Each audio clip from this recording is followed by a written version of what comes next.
미국 남동부의 겨울 공기는 얇고 건조하다.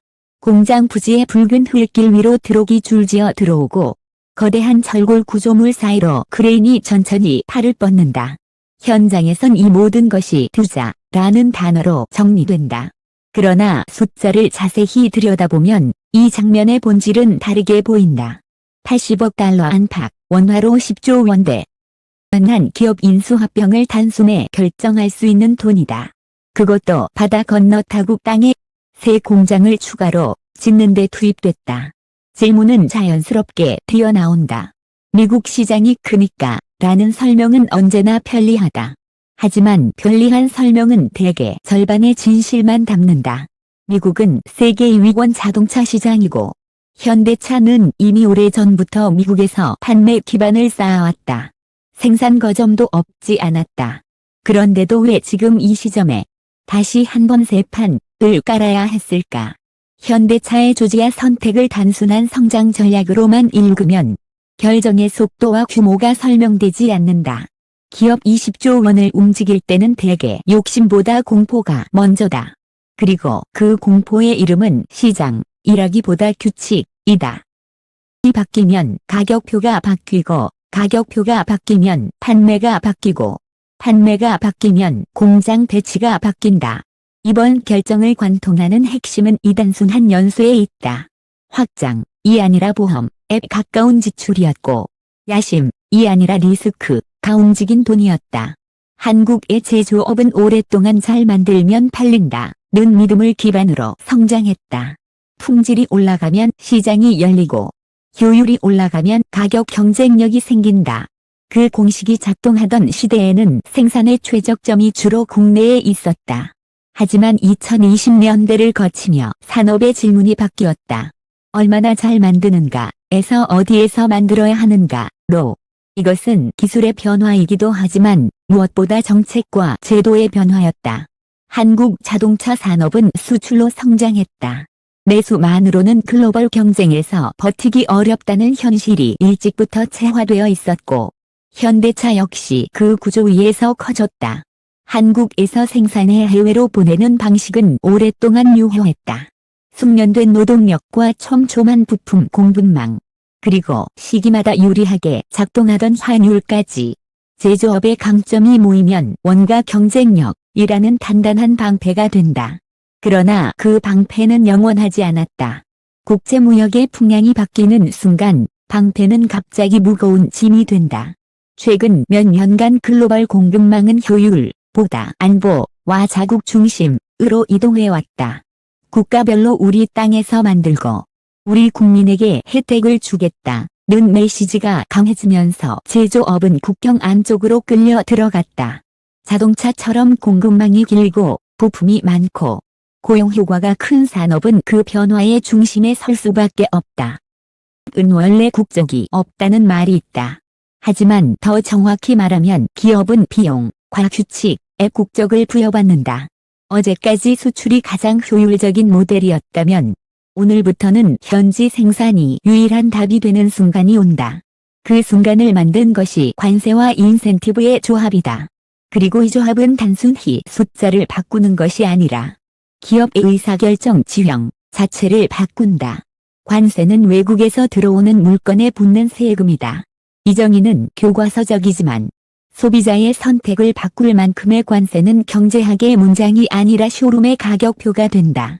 수입차에 25% 관세가 붙는다고 가정해보자. 3천만 원짜리 차량이 국경을 넘는 순간 750만 원이 더해진다. 단순 산술이다. 하지만 자동차 시장에서 단순 산술은 치명적이다. 소비자 대부분은 같은 급의 차를 비교할 때 수백만 원 단위의 차이에 민감하게 반응한다. 경쟁 모델과의 격차가 커지면 할인과 프로모션으로 방어할 수도 있다. 문제는 그 방어에 필요한 비용이 기업의 체력을 깎아먹는다는 점이다. 관세를 기업이 떠안으면 마진이 줄고 소비자에게 전가하면 판매가 줄어든다. 두 선택 모두 아프다. 게다가 자동차는 한 번 밀리면 회복이 느린 시장이다. 판매가 줄면 단순히 숫자 하나가 떨어지는 데서 끝나지 않는다. 딜러가 움직이고 재고가 늘고 금융조건이 나빠지고 중고차 잔존 가치가 흔들린다. 법인 렌터카 수요는 가격과 조건에 더 민감하게 반응한다. 현대차처럼 대량 판매 구조를 가진 기업은 이 연쇄가 더 치명적이다. 규모의 경제가 강점인 기업에게 규모가 흔들리는 순간은 약점이 된다. 이쯤 되면 기업이 할 수 있는 대응은 크게 세 갈래다. 가격을 내리며 버티기, 옵션과 원가를 조정해 버티기, 그리고 생산지를 바꾸기. 첫 번째 선택은 수익을 깎는다. 두 번째 선택은 상품성을 깎는다. 둘 다 장기적으로 경쟁력을 약화시킬 위험이 있다. 결국 남는 선택지가 세 번째다. 현지 생산, 이 수사가 아니라 생존 규칙이 되는 지점이다. 여기서 관세가 단독으로 작동하지 않는다는 사실이 중요해진다. 관세는 불리함을 만들고 인센티브는 유리함을 만든다. 불리함과 유리함이 동시에 적용되는 시장에서는 기업이 중간지대를 선택하기 어렵다. 출구가 보이면 사람은 달리기 시작한다. 기업도 마찬가지다. 전기차 시대의 경쟁은 엔진 출력이나 디자인만으로 결정되지 않는다. 어느 나라에서 최종 조립했는지, 어떤 공급망을 거쳤는지, 배터리와 핵심 부품이 어디서 왔는지 같은 조건, 이 소비자의 실구매가를 결정한다. 소비자에게는 결국 한 줄로 요약된다. 혜택이 되느냐, 안 되느냐. 이 지점에서 국내 생산 수출 모델은 구조적으로 흔들린다. 한국에서 품질 좋은 전기차를 만들어 미국으로 보내도 구매 인센티브의 유무에 따라 쇼룸에서 경쟁사가 훨씬 유리한 출발선을 까질 수 있다. 같은 급의 차량이 비슷한 가격대에서 경쟁할 때는 디자인과 브랜드가 승부를 가를 수 있지만 가격 자체가 크게 갈라지면 이야기가 달라진다. 자동차는 가성비의 싸움에서 벗어나기 어려운 상품이다. 프리미엄 브랜드조차 금융조건과 세제 혜택에서 완전히 자유롭지 못하다. 기업 내부에서 이건 더 이상 판매 전략으로 해결할 문제가 아니다. 라는 결론이 도출되는 순간이 있다. 홍보를 늘린다고 바뀌지 않고 딜러 인센티브를 올린다고 근본이 해결되지 않는다. 제도가 가격의 상한과 하한을 결정해버릴 때 기업은 제도에 맞추어 공장을 움직일 수밖에 없다. 조지아는 그 결론에 도착지었다. 다만 여기서 제도는 고정된 벽이 아니라 움직이는 파도라는 점을 강조해야 한다. 혜택의 조건은 선거와 정책 변화, 산업 전략의 방향에 따라 바뀌고 기업은 그 변화를 매번 새로 계산한다. 그렇기 때문에 기업이 원하는 것은 혜택 자체보다 예측 가능성이다. 예측 가능성이 낮아질수록 기업은 안전한 선택지를 찾는다. 미국 내 생산은 그 안전장치로 작동한다. 기업의 대규모 투자는 흔히 성장 스토리로 포장된다. 미래를 선점한다. 북미 시장을 공략한다. 같은 말은 보기 좋다. 그러나 10조 원대의 투자는 때로 성장이 아니라 보험에 가깝다. 보험은 낙관을 담지 않는다. 보험은 최악을 대비한다.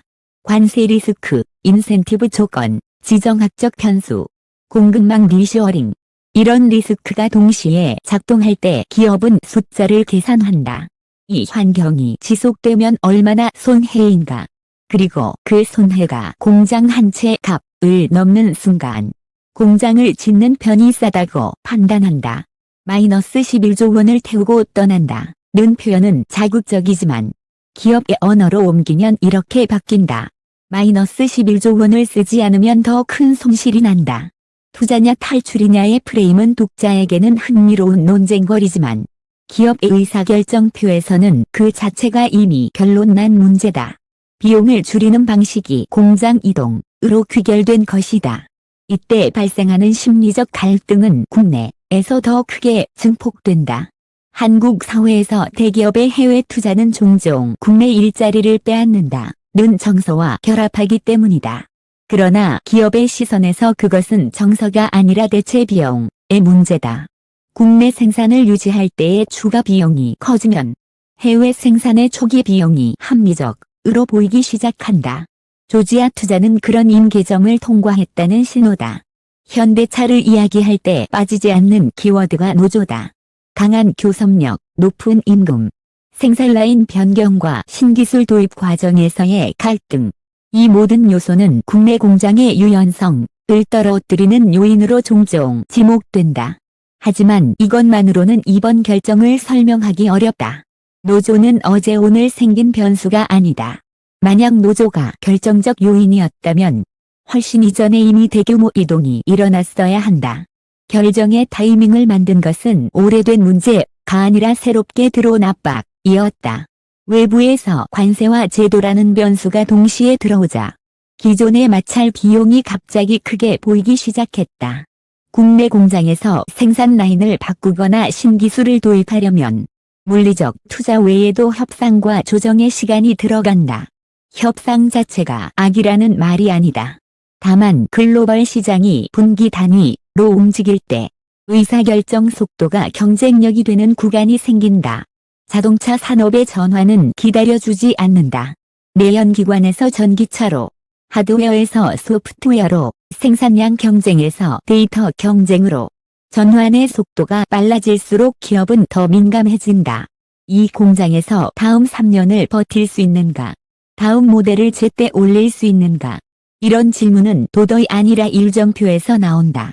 일정표가 무너지면 판매가 무너지고, 판매가 무너지면 데이터가 무너진다. 그리고 데이터가 무너지면 다시 상품성이 무너진다. 이 연결고리가 보이는 순간 기업은 최적해가 아니라 가능한 해를 선택한다. 조지아는 그 가능한 해의 좌표다. 관세 리스크를 피할 수 있고 제도의 조건을 맞추기 쉽고 생산 믹스를 바꾸기 용이한 공간. 요컨대 불확실성에 대한 대응력이 높다. 한국은 반대로 뛰어난 제조 역량에도 불구하고 변화의 비용이 상대적으로 크게 체감되는 구조로 읽혔다. 그 판단이 옳은지 여부는 또 다른 논쟁이지만 기업이 그렇게 판단하는 순간 의사결정은 이미 방향을 가진다. 한국을 버린다는 표현은 강력하지만 사실을 지나치게 단순화한다. 현대차가 한국을 떠난다고 해서 당장 국내 공장이 멈추는 것도 아니고 국내 생산이 즉시 사라지는 것도 아니다. 연구개발, 핵심 기술, 품질 관리, 고부가 모델 생산, 부품 생태계의 중심은 여전히 한국에 존재한다. 기업은 대개 올인보다 분산을 선택한다. 리스크를 나누는 것이 합리적이기 때문이다. 그럼에도 한국을 버리는 시나리오가 현실로 다가오는 이유는 따로 있다. 공장은 오늘의 생산을 의미하지만 투자는 내일의 생산을 결정한다. 다음 공장이 어디에 지어지는지, 다음 라인이 어디로 깔리는지, 차세대 플랫폼과 생산 혁신이 어느 지역에서 먼저 적용되는지, 이 다음, 이 반복적으로 해외로 향할 때 국내의 비중은 서서히 줄어든다. 급격한 붕괴가 아니라 점진적 이동이다. 그리고 점진적 이동은 어느 날 갑자기 통계로 확인된다. 수출이 줄고 부품 주문이 바뀌고 신규 채용이 줄고 협력사의 설비 투자가 멈춘다. 이런 변화는 소리 없이 진행되기 때문에 더 위험하다. 현대차의 조지아 선택을 배신으로 읽으면 감정이 남고 생존으로 읽으면 구조가 남는다. 기업은 감정으로 움직이지 않는다. 비용, 규칙, 속도, 리스크로 움직인다. 한국이 받게 될 충격 역시 감정의 문제가 아니라 구조의 문제다. 규칙이 바뀌면 생산이 이동하고 생산이 이동하면 생태계가 이동한다. 그 과정에서 가장 먼저 흔들리는 것은 완성차가 아니라 주변이다. 부품사, 물류, 지역 고용, 기술 인력의 진로. 이 주제는 단지 한 기업의 투자 이야기가 아니라 산업 구조의 재배치에 관한 이야기다. 조지아 공장 건설을 둘러싼 논쟁은 흔히 투자가 크다 작다, 국내 고용을 위협한다 아니다. 같은 진영 논리로 흐른다. 그러나 그보다 중요한 질문은 따로 있다. 이 공장은 어떤 시대의 공장인가? 과거의 공장은 생산량을 늘리기 위한 시설이었다. 지금의 공장은 정책과 기술 전환의 리스크를 흡수하는 장치다. 관세와 인센티브가 출발선을 바꾸는 시대에는 공장 위치가 곧 경쟁력의 일부가 된다. 그래서 조지아는 투자처이자 방어선이다. 그리고 방어선을 세우는 과정에서 현대차가 지불한 비용이 11조 원이라는 숫자에 응축돼 있다. 하지만 이 이야기의 진짜 중심은 아직 남아있다. 관세와 제도는 공장을 움직이게 만들었을 뿐이다. 앞으로의 승부는 공장이 아니라 자동차가 도로에서 쌓아 올리는 자산, 즉 데이터와 소프트웨어에서 갈릴 가능성이 크다. 관세가 가격을 흔든다면 데이터는 제품을 흔든다. 그리고 제품이 흔들리면 시장의 반이 다시 바뀐다. 다음 편에서는 이 다음 판을 다룬다. 전기차 캐즘과 하이브리드로의 유연한 전환. 그리고 자동차 산업이 움직이는 컴퓨터가 되는 시대에 현대차가 왜 미국에서 더 많은 차를 팔아야 한다고 보는지. -11조. 가 공장값이 아니라 경쟁에 참가하기 위한 티켓이라는 해석이 어떤 의미를 갖는지 그 내부 논리를 더 깊이 파고들 것이다. 공장 이전을 둘러싼 논쟁은 흔히 관세와 보조금에서 끝난다. 미국이 장벽을 쳤으니 어쩔 수 없다는 결론은 분명 설득력이 있다. 하지만 현대차가 조지아에 걸었던 베팅을 관세만으로 설명하면 가장 중요한 질문 하나가 남는다. 왜 하필 지금 이었는가? 기업은 세금이 불리해졌다고 해서 언제나 곧장 공장을 옮기지 않는다. 비용이 크고 조직이 크고 공급망이 길수록 더 그렇다. 그럼에도 불구하고 결단이 현실로 굳어졌다면 관세라는 압박 뒤에서 더 큰 전환이 동시에 진행되고 있었다는 뜻이다. 그 전환은 자동차가 더 이상 기계만으로 경쟁하지 않는다는 사실에서 출발한다. 엔진 성능과 차체 품질이 여전히 중요하지만 그것만으로는 이길 수 없는 시대가 왔다. 차는 업데이트되고 연결되고 운전자의 습관을 학습한다. 공장 출고 이후의 경험이 상품성을 규정하고 그 경험을 개선하는 연료가 데이터다. 요약하면 자동차 산업은 제조업이면서 동시에 플랫폼 산업이 되어가고 있다. 현대차가 조지아를 선택한 배경에는 바로 이 플랫폼 전쟁에 올라타지 못할 경우 벌어질 장기 패배의 공포가 깔려 있다. 이 변화는 추상적 탐론이 아니라 실무자의 언어로 번역된다. 개발팀에게 데이터는 곧 알고리즘의 연료이고 품질팀에게 데이터는 결함을 미리 읽는 신호이며 영업팀에게 데이터는 리콜 비용을 줄이고 잔존 가치를 지키는 방패다. 데이터가 적으면 제품이 느리게 좋아지고 제품이 느리게 좋아지면 시장에서 밀린다. 현대차의 조지아 공장은 관세를 피하는 방패인 동시에 데이터 경쟁을 위한 확장된 센서가 된다. 많이 팔리는 시장에서 많이 생산하고 많이 굴리고 많이 수집하는 구조. 이것이 기업이 그토록 큰 비용을 감수한 이유를 더 깊게 설명한다. 자동차 산업에서 데이터는 한 번 앞서면 더 빨리 앞서는 자산이다. 차량이 도로를 달리며 쌓는 주행 데이터가 늘수록 운전자 보조 기능은 정교해지고 업데이트 속도는 빨라진다. 업데이트가 빨라질수록 사용자는 더 만족하고 만족이 높아질수록 재구매와 추천이 늘어난다. 결국 판매량이 늘고 판매량이 늘면 데이터가 더 쌓인다. 이 선순환은 마치 눈덩이처럼 커진다. 반대로 뒤처진 기업은 비슷한 기능을 개발해도 출시가 늦고 출시가 늦으면 시장 반응이 약하며 반응이 약하면 다시 데이터가 부족해진다. 뒤처짐이 고착되는 구조다. 이 지점에서 관세와 인센티브는 단순한 비용 변수가 아니다. 선순환의 초기 속도를 결정하는 장치가 된다. 현지 생산으로 가격 경쟁력을 확보하면 판매를 지키고 판매를 지키면 데이터 축적 속도를 유지한다. 반대로 수출 모델이 가격에서 밀리면 판매가 흔들리고 판매가 흔들리면 데이터가 줄어든다. 조지아 공장이 단순한 생산시설이 아니라 데이터 생산시설처럼 해석되는 이유가 여기에 있다. 하지만 데이터가 전부라면 왜 전기차 전용 공장을 하이브리드까지 포괄하는 형태로 설계하려 했을까? 답은 시장이 직선으로 움직이지 않는다는 데 있다. 전기차는 결국 대세가 될 가능성이 크지만 대중이 움직이는 속도는 기술의 속도와 다르다. 충전 인프라, 잔존 가치에 대한 불안, 겨울철 주행거리, 배터리 가격, 보험료, 전기 요금 체감 등 수많은 현실 요소가 구매 결정을 늦춘다. 초기 수요층은 이미 전기차를 경험했고 그 다음 대중시장은 계산기를 두드린다. 이 구간에서 성장이 둔화되는 현상은 업계에서 캐즘으로 불린다.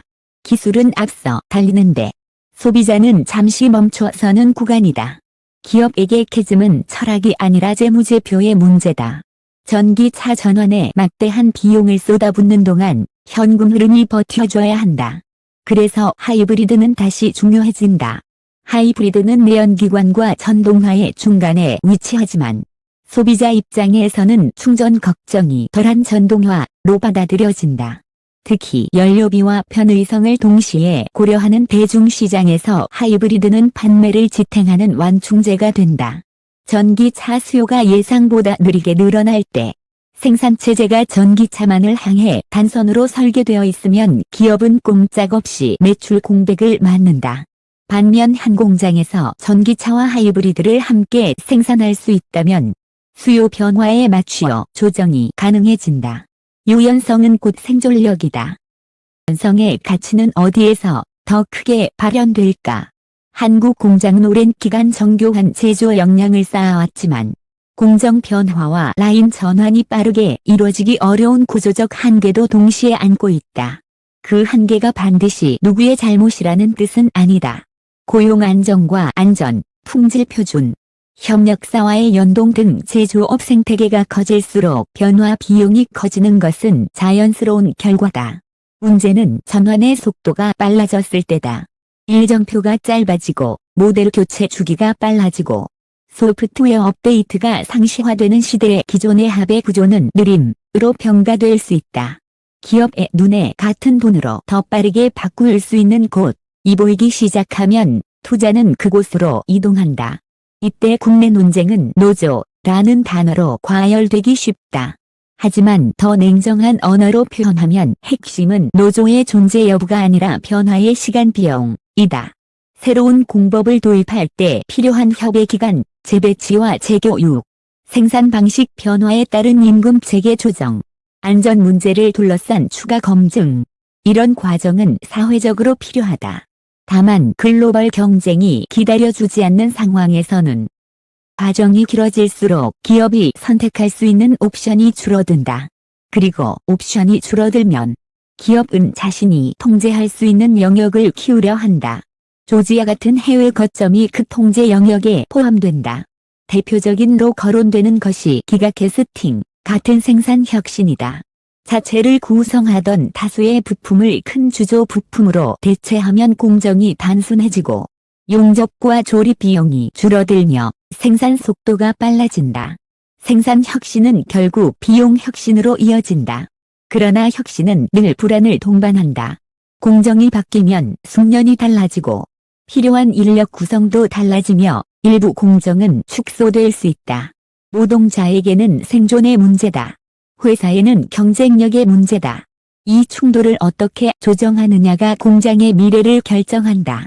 조정이 성공하면 혁신이 국내에 남고 조정이 지연되면 혁신은 더 빠르게 실행 가능한 곳에서 먼저 적용된다.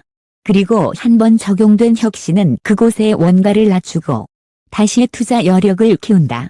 결국 국내는 더 불리해진다. 기술 격차는 제품 격차로, 제품 격차는 시장 격차로, 시장 격차는 다시 투자 격차로 연결된다. 현대차의 조지아 투자는 이러한 전환의 압박 속에서 가장 실현 가능한 조합을 선택한 결과로 보인다. 관세 리스크를 줄이고 제도 변화에 기민하게 대응하고 전기차와 하이브리드를 함께 생산하며 판매와 데이터 축적을 동시에 노릴 수 있는 곳. 이 조합은 전략 문장으로는 북미 거점 강화로 표현되지만 실제로는 불확실성에 대한 종합보험에 가깝다. 보험료가 비싸 보일 뿐 최악의 시나리오를 계산하면 싼 선택이 될 수 있다. 문제는 그 보험이 한국에 어떤 파장을 남기느냐다. 완성차 공장의 이동은 그 자체로 끝나지 않는다. 자동차는 수만 개의 부품이 맞물려 움직이는 산업이다. 완성차 공장이 해외에서 생산량을 늘리면 부품 조달도 해외로 당겨진다. 처음에는 단순한 물류 최적화로 시작한다. 현지에서 조달하면 운송비가 줄고 리드타임이 짧아진다. 그러나 시간이 지나면 요구 조건이 바뀐다. 현지 납품 비율이 높아지고 현지에서의 품질 대응과 재고 운영이 필요해진다. 부품사는 선택을 강요받는다. 미국에 공장을 세워 따라가거나 경쟁사에게 물량을 빼앗기거나 여기서 산업 공동화라는 단어가 등장한다. 공장 건물이 남아있다고 산업이 남아있는 것은 아니다. 투자가 줄고 신기술 도입이 늦어지고 핵심 결정권이 해외로 이동하면 국내 공장은 서서히 역할이 바뀐다. 물량 중심의 공장에서 특정 차종 중심의 공장으로 또는 고부가 모델 중심의 공장으로 재편될 수도 있다. 이는 반드시 나쁜 미래만을 의미하지는 않는다. 오히려 국내 공장이 고부가 가치 영역으로 이동하며 경쟁력을 유지하는 시나리오도 가능하다. 그러나 그 전환이 성공하려면 조건이 있다. 국내가 다음 투자의 목적지가 되어야 한다는 점이다. 다음 플랫폼, 다음 생산 혁신, 다음 소프트웨어 실험이 국내에서 시작되어야 한다. 그렇지 않으면 국내 공장은 현재를 유지하더라도 미래의 중심에서 밀려날 수 있다. 여기서 종종 비교되는 사례가 유럽의 오래된 제조업 기업들이다. 전환이 늦어지면 한 번에 무너지지 않는다. 조금씩 줄어든다. 일자리가 급감하기 전부터 신규 채용이 줄고 협력업체가 먼저 흔들리고 지역 경제가 서서히 식는다. 사람들은 어느 날 갑자기 뉴스로 공장 중단을 접하지만 사실 그 전에 이미 많은 신호가 쌓여 있었다. 이것이 점진적 이동의 무서움이다. 사회는 급격한 충격에는 반응하지만 완만한 침식에는 둔감하다. 그렇다면 한국을 버리는 시나리오는 단정적으로 현실이 되는가? 여기서 균형이 필요하다. 현대차가 국내를 완전히 떠나는 전면 철수는 산업 구조상 쉽지 않다. 한국에는 여전히 연구개발 인프라가 있고 숙련된 제조 인력이 있으며 부품 생태계가 밀집해 있다. 특히 신차 개발과 초기 양산 안정화 과정에서 국내 공장의 역할은 여전히 크다. 문제는 비중의 변화다. 기업이 다음 성장의 중심을 어디로 놓느냐에 따라 국내의 비중은 유지될 수도 줄어들 수도 있다. 버린다는 표현이 감정적 과장이라면 비중이 이동한다는 표현은 구조적 현실에 가깝다.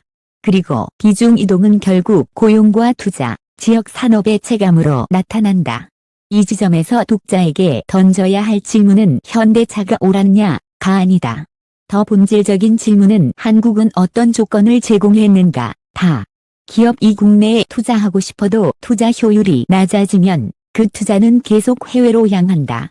반대로 국내가 전환의 비용을 낮추고 예측 가능성을 높이면 해외 투자와 국내 투자가 제로섬이 아닌 투트랙으로 공존할 가능성도 커진다.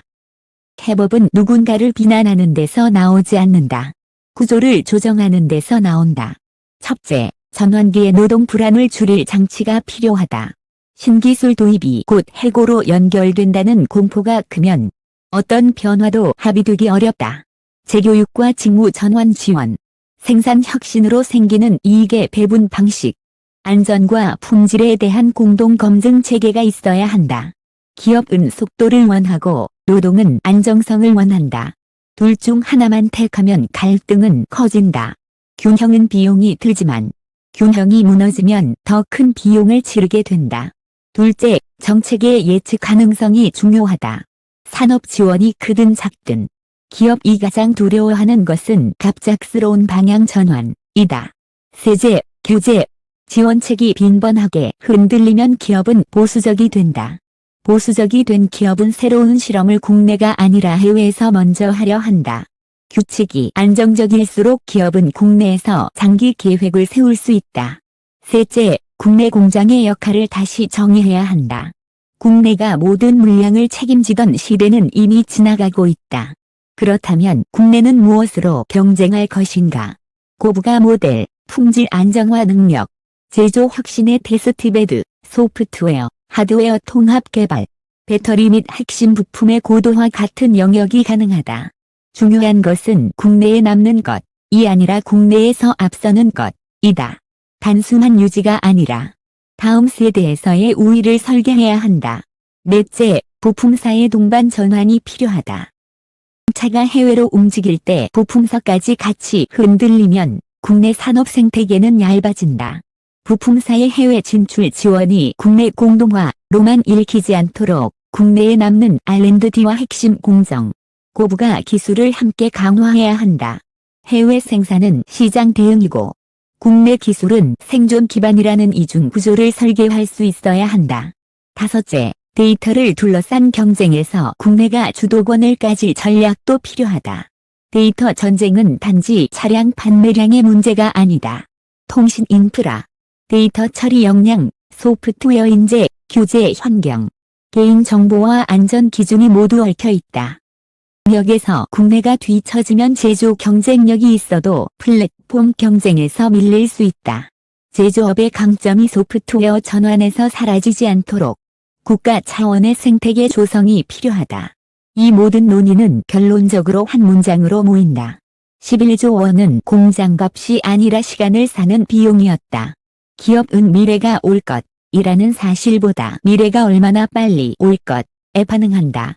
현대차 가조제로 움직인 것은 미래가 더 빨리 오고 있다고 판단했기 때문이며 한국에서 그 속도를 감당하기 어려울 수 있다고 계산했기 때문이다. 그러나 시간은 한 번 사면 끝나는 것이 아니라 계속 벌어야 하는 자원이다. 조지아 공장이 가동되고 판매가 늘어 데이터가 쌓이면 현대차의 다음 선택은 더 쉬워질 수 있다. 그 다음 선택이 국내를 향할지 해외를 향할지는 아직 결정되어 있지 않다. 결정은 미래의 숫자표에서 나온다. 국내가 전환 비용을 낮추고 협의 구조의 속도를 높이고 신기술의 실험장을 제공하고 노동의 불안을 완화하며 정책의 예측 가능성을 높일 수 있다면 한국을 버리는 시나리오가 반드시 현실이 될 필요는 없다. 반대로 지금처럼 논쟁이 누가 이기느냐에 갇혀 어떻게 바꾸느냐로 나아가지 못한다면 기업은 계속 가장 확실한 방어선을 확장할 것이다. 방어선은 국경 밖으로 길게 뻗어갈 가능성이 크다. 공장은 철로 짓지만 승부는 데이터에서 나고 데이터는 결국 시장에서의 존재감으로 축적된다. 시장에서 존재감을 지키려면 가격과 규칙을 이겨야 한다. 규칙이 바뀌면 공장은 움직인다. 그리고 공장이 움직이면 산업의 중심도 서서히 움직인다. 현대차의 11조 원 결단은 한 기업의 사건이 아니라 한국 제조업이 마주한 질문의 예고편이다. 우리는 무엇을 지키고 무엇을 바꿀 것인가? 지키는 일은 중요하다. 하지만 지키기만 하면 변화는 다른 곳으로 가버린다. 그리고 변화가 다른 곳에서 현실이 되면 그 다음에는 지킬 대상 자체가 줄어든다. 한국을 버리는 시나리오가 현실이 될 수밖에 없었던 이유는 누군가의 마음이 변해서가 아니다. 규칙이 바뀌고 기술이 바뀌고 시장이 바뀌는 동안 변화의 비용이 커졌기 때문이다. 결국 이 기사는 한 기업의 선택을 비난하거나 찬양하기 위한 것이 아니다. 백이 만들어진 구조를 해부하는 일이다. 구조를 이해하면 다음 선택을 바꿀 여지도 생긴다. 11조 원은 이미 지불됐다. 그러나 다음 11조 원이 어디에 쓰일지는 아직 유동적이다. 한국이 해야 할 일은 떠나지 말라고 외치는 것이 아니라 떠날 이유를 줄이는 것이다. 그것이야말로 가장 현실적인 산업 전략이며 가장 어려운 사회적 합의다.